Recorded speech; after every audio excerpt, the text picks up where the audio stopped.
Sir వారు మాట్లాడినప్పుడు senior సభ్యులు ఆయన మాట్లాడడం కరెక్ట్ కాదు, నేను అనలేదని చెప్పారు అధ్యక్ష. రికార్డు చూడండి అధ్యక్ష. మొదటి ప్రశ్న సమాధానం నో అని ఉన్నారా లేదా అనకపోతే నేను వచ్చి నాది రికార్డు నేను తప్పైంది, నా మాట తొలగించండి అధ్యక్ష. నాకే అభ్యంతరం అధ్యక్ష. ఆయన అన్ని మాట నేను ఉడికించాను కానీ నేను లేని మాట మాత్రం అనలేదు అధ్యక్ష. ఇంకా రెండో విషయానికి వస్తాయి అధ్యక్ష. వారు నేను ఆ నియోజకవర్గం 15 సంవత్సరాలు ప్రాతినిధ్యం వహించాను అధ్యక్ష. మొన్నటి వరకు కూడా మన మా 24 ఎలక్షన్లో దాంట్లో ఓడిపోయిన వరకు కూడా 15 సంవత్సరాలు నేను కంటిన్యూస్ శాసనసభ్యుడిగా ఉన్నాను అధ్యక్ష.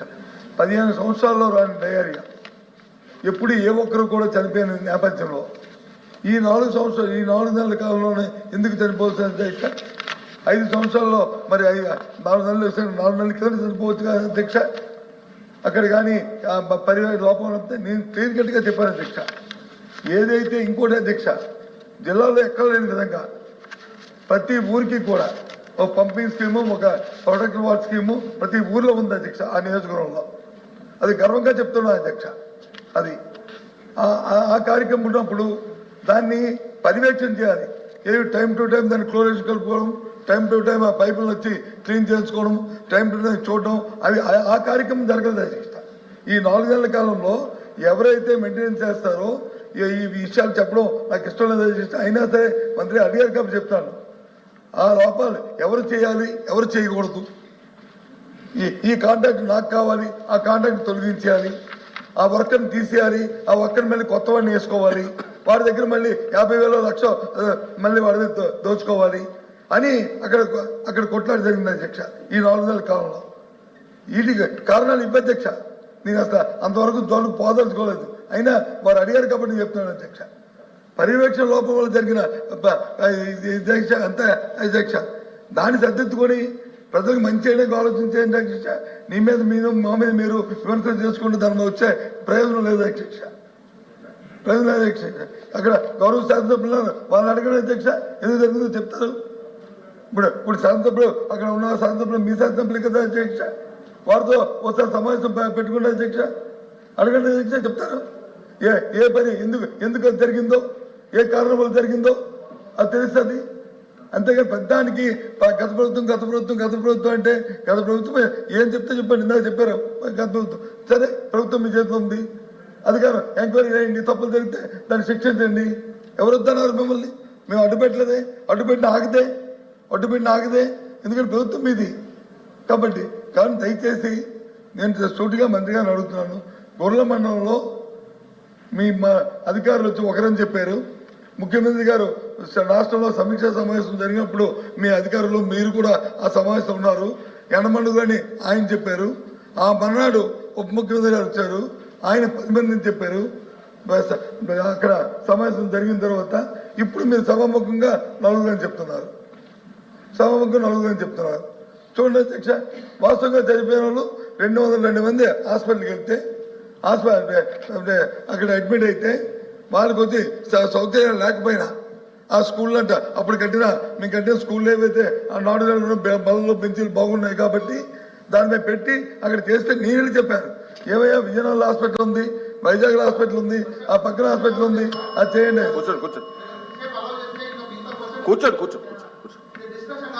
కూర్చోండి, మీరు డిస్కషన్ పెడితే నాకు అభ్యంతరలే. ఇది నా కాన్ఫిడెన్స్ అని చెప్పి మాట్లాడుతున్నాను. దయచేసి గౌరవ సభ్యులు కూడా తెలుసుకోవాలి. ఇది నియోజకవర్గంలో జరిగిన 13 మంది చనిపోయిన తాలూకా సమస్య.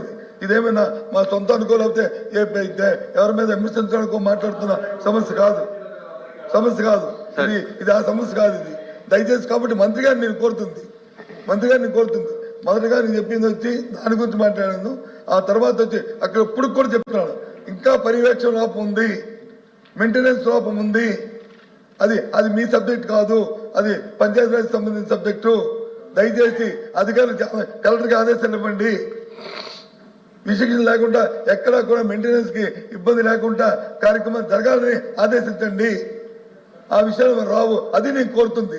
అంతేగాని ఎవరి మీద బురద చల్లాలనో చేయాలనో చెప్పిన విషయం కాదని మీ ద్వారా చెప్తున్నాను అధ్యక్ష. దయచేసి ఎక్స్గ్రేషన్స్ ఇవ్వడానికి మాత్రం ప్రయత్నం చేయండి. ఆ పేదవాళ్ళని ఆదుకోండి అధ్యక్ష. అసలు వెనుకబడిన జిల్లాలో పండింది వాళ్ళకి చాలా మంది పిల్లలు అందించే పిల్లలు కుటుంబ పెద్దలు చనిపోయారు. ఆ కుటుంబాల పోషణ కోసం ఆలోచించమని చెప్పి ఒకసారి మీరు ఆలోచించమని చెప్పి మీ ద్వారా కోరుతున్నాను అధ్యక్ష. అచ్చునాడి ఉపన్యాసాలు చాలా బాగున్నాయి అధ్యక్ష. ఆ నియోజకవర్గానికి పెద్దలు బొత్స సత్యబాబు గారు ప్రాతినిధ్యం వహించారు. మేము అధికారంలోకి వచ్చిన తర్వాత 2-3 మాసాలు ఇది జరిగింది అధ్యక్ష. మేము కూడా 15-20 సంవత్సరాలు లేనటువంటి వ్యాధులు కలరా కానీ డయేరియా కానీ మనం వింటున్నామంటే బాధ కలుగుతుంది. దీనికి కారణం ఏంటి అధ్యక్ష?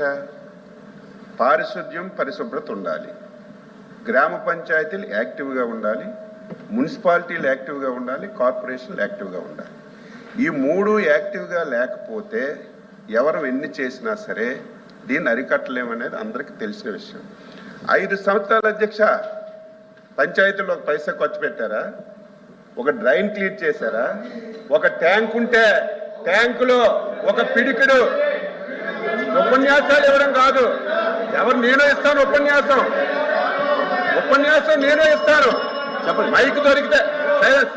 మైక్ దొరికితే నేను ఉపన్యాసం ఇస్తాను. 5 years ఒక్క వాటర్ ట్యాంక్ లో అధ్యక్ష, ఒక్క వాటర్ ట్యాంక్ లో ఒక పిడికిడు బ్లీచింగ్ వేసిన సందర్భాలు లేవు. పేదవాడికి ఒక్క టాయిలెట్ కట్టిన సందర్భాలు లేవు.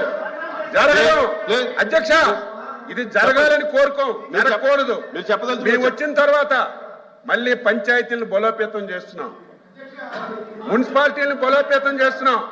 5 సంవత్సరాలు ఒక పంచాయతీకి ఒక పైసా ఇవ్వకపోతే కేంద్ర ప్రభుత్వం ఇచ్చిన డబ్బులు కూడా వీళ్ళు డైవర్ట్ చేసుకుంటే 4,000 కోట్లు ఈ 6 మాసాల్లో తెచ్చి పంచాయతీలను బలోపేతం చేసి కార్యక్రమం చేస్తుంది. సలహాలు ఇవ్వండి, తప్పే లేదు. ఇదంతా మీరు వచ్చిన 5 మాసాలకే జరిగిపోయింది.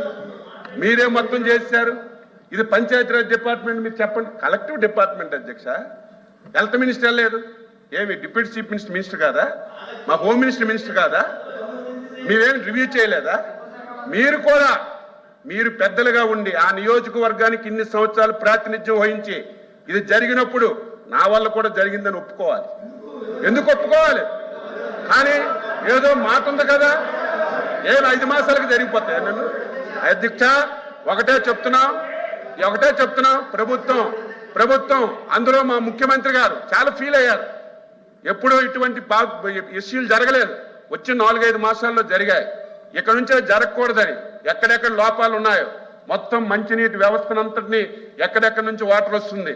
ముందు ఒక పారిశుద్ధ్యం మీద ఒక డ్రైవ్ ఇచ్చాం అధ్యక్ష. 4 రోజుల్లో మొత్తం కాలువలన్నీ క్లియర్ చేయమని చెప్పాం. ఏవైతే ట్యాంకులు ఉన్నాయో క్లియర్ చేయమని చెప్పాం. ఇవన్నీ చేస్తుంటే ఈరోజు ఎక్స్గ్రేసి అడుగుతున్నారు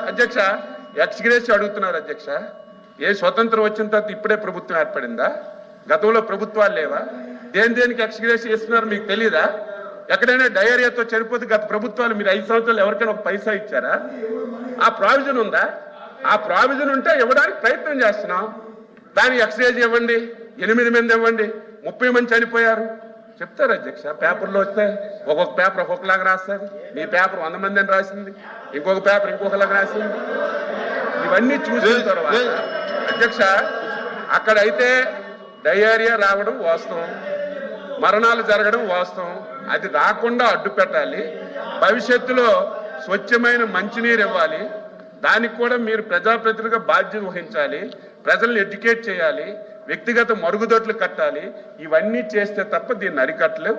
దయవుంచి మళ్ళీ ప్రసంగాలు చేయడం కాకుండా కలెక్టివ్ గవర్నమెంట్ తప్పనిసరిగా పంచాయతీరాజ్ వ్యవస్థను మళ్ళీ మా డిప్యూటీ చీఫ్ మినిస్టర్ గారు దాన్ని యాక్టివ్ చేస్తున్నారు.